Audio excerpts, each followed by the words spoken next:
हाम्रो चाहिँ ट्र्याक्टरले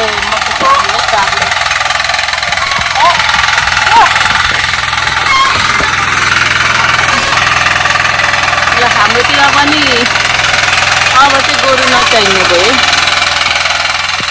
यसरी ट्र्याक्टरले जोतेर मकै छर्यो। हाम्रो गाउँमा फर्स्ट टाइम हाम्रो नै ट्र्याक्टरले जोत्यो।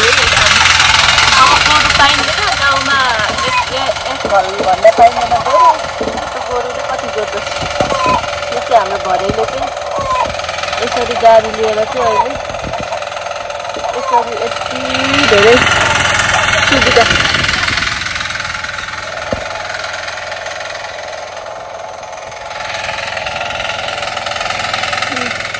यो हाम्रो चाहिँ अलिक नयाँ मेसिन भएर चाहिँ यसको के भन्छ यो यसको दाँत अलिक लागेको छैन कि त्यसैले अलिक जोत्न ढिलो भएको हो।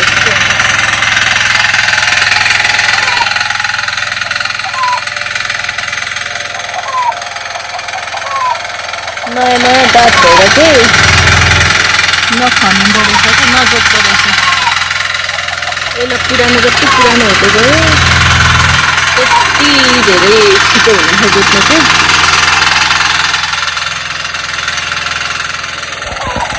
याङसुला टाइममा पनि ट्र्याक्टर आएर जोत्नु थाल्यो। त्यसरी सुविधा।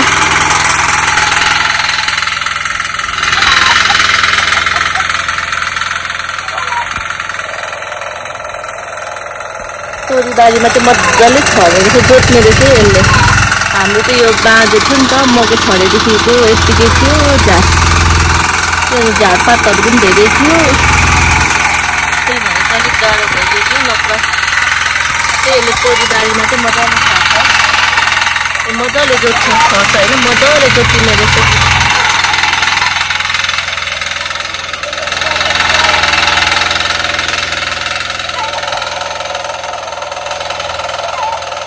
पहिलोचोटि हाम्रोमा है यो चाहिँ डोजर चलाएको हाम्रो घरमा है।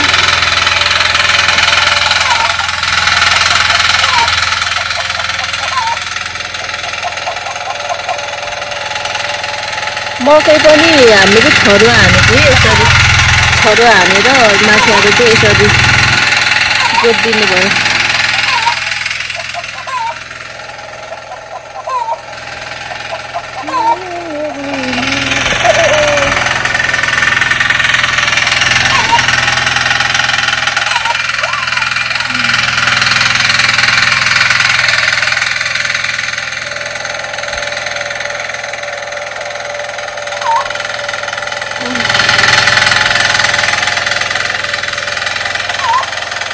पहिले हामीले नि यहाँ चाहिँ गोरुले जोतेको बारी अहिले ट्र्याक्टरले जोत्न थाल्यो।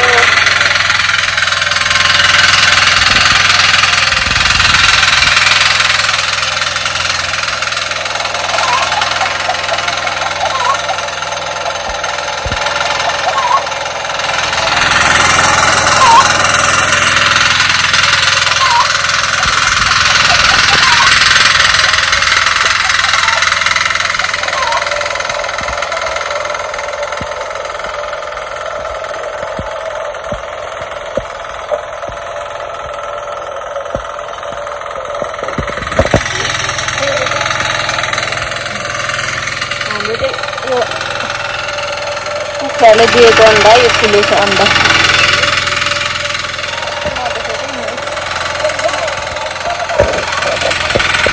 हजुर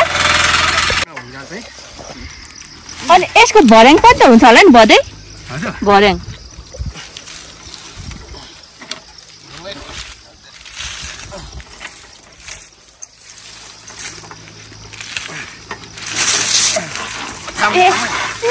तान्नु तान्नु तल्लो गएर झरे। अझै के गरिदिनु पर्यो? धन्यवाद तपाईँलाई।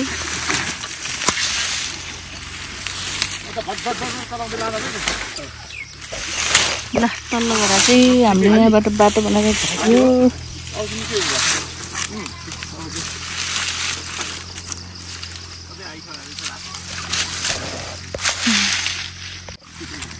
हामीले चाहिँ यो बारी जोतिसक्यौँ। मकै पनि छरिसकेको।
हाम्रो लगभग सकिन लाग्यो। बारी जोतेर मास्टर चाहिँ मकै छरिसक्यो। यहाँ बाटो मार्दैछु।